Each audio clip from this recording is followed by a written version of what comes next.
Right, so we are just going to have a look at an Amazon Echo Show 10. This is the one with the rotating screen, and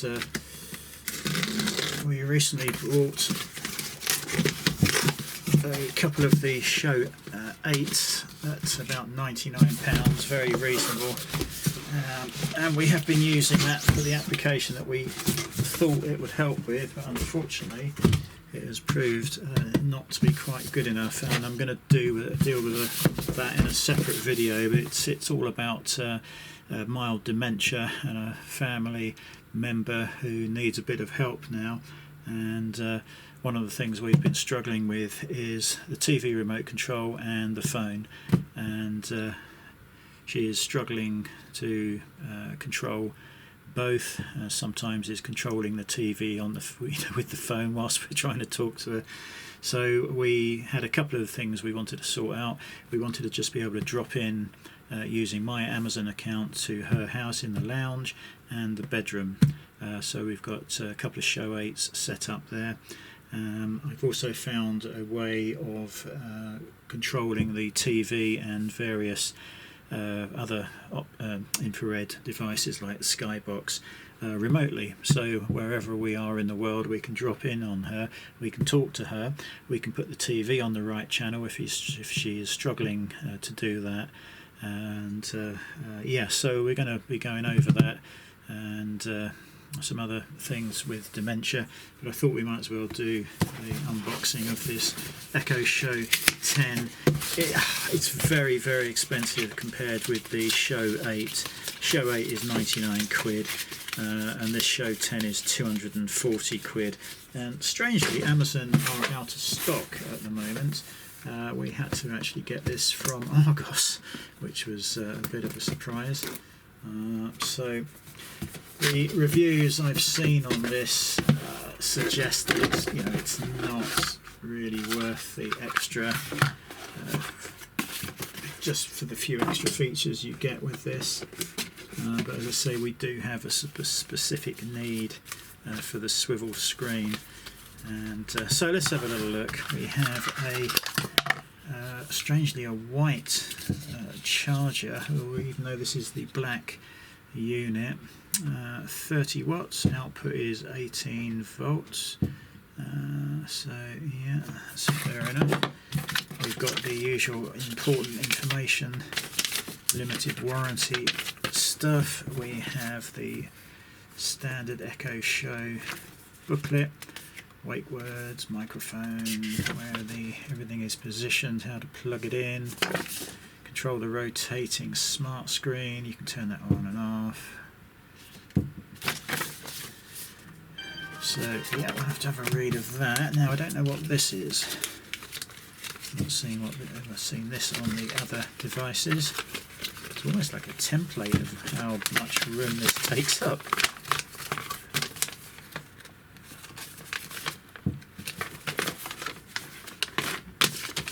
Okay, that is I don't really understand the point of that. Are they saying that that is the amount of room that you need around it?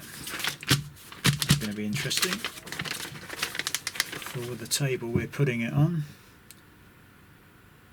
Okay, so if it's placed near a wall, you can run device mapping sequences, keep space clear of objects.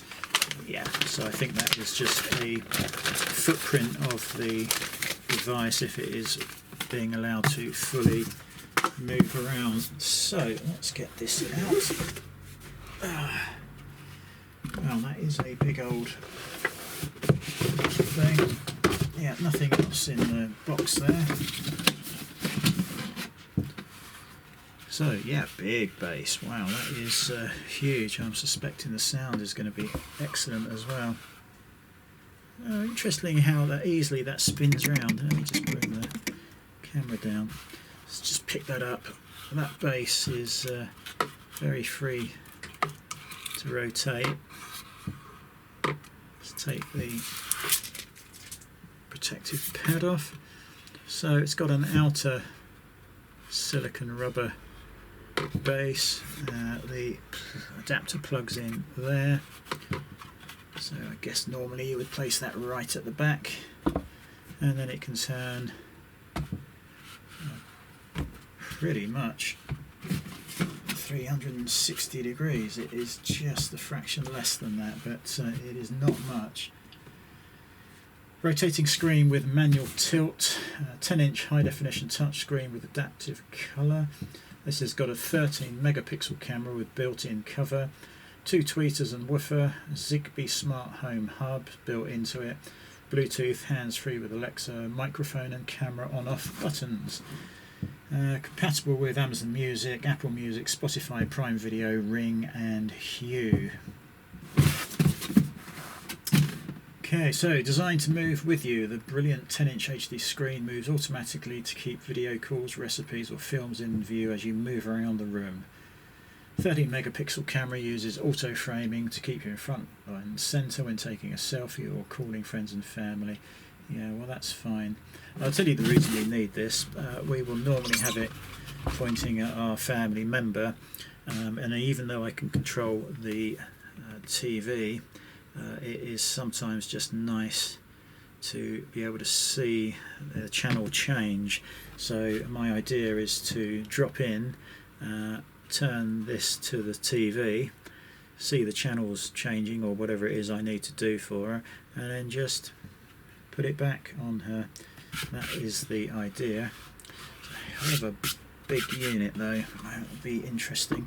So it looks like we've got a nice cover to take away here, and on the top we have, looks like microphone off, we've got up and down, and we've got a physical slider there, and you can see that that camera is off very easily from the front, and on the top there is an orange segment, so you can see from up above.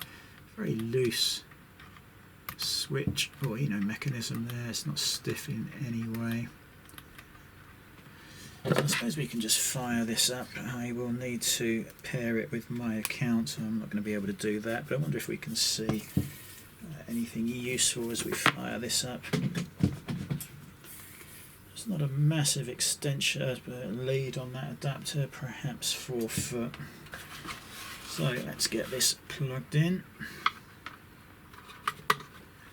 That's in. Go back to the back. There we go. And we'll see what this does. And all you can see is reflections, I guess. Looks like a very nice screen fitted to this.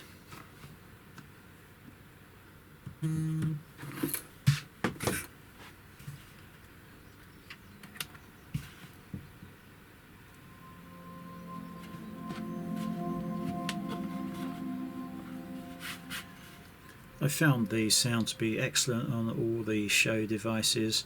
The original show that we've got the show 8s and now this show 10.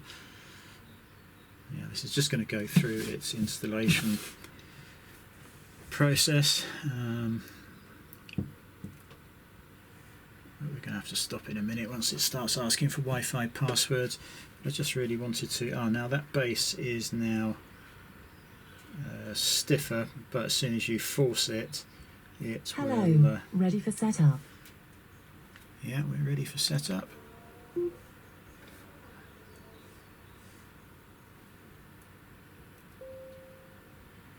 Just going to turn this away, see if we can enter the password, if I can remember it.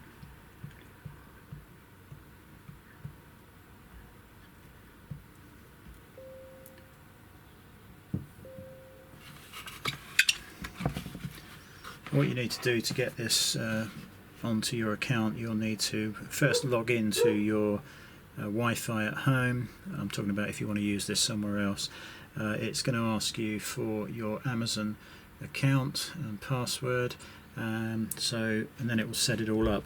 When you move this elsewhere, you're going to log into the other, wherever it's going as Wi-Fi, and at that point you may need to confirm your Amazon account username and a password, and then it will log into the network wherever you take it, but you can still access it as if it was on your own network. A very, very useful feature. If you've got two-factor authentication set up, it's going to ask you for that, so you'll need to have your phone at the ready for that. So yeah, we're just going to end that there. Oh, we don't want to be searching for networks, but yeah, so there's not much more I can do with this at the moment, unfortunately. I just wanted to show it to you, just see what you get in the box. I don't suppose that is a proper usable cover. Would you cover it for any particular reason? No, it's just a in-transit protection cover, I would think. So yeah, just really a quick look at that. I'm going to do another video about the dementia problems and show you the other device that we've set up for the TV and things like that.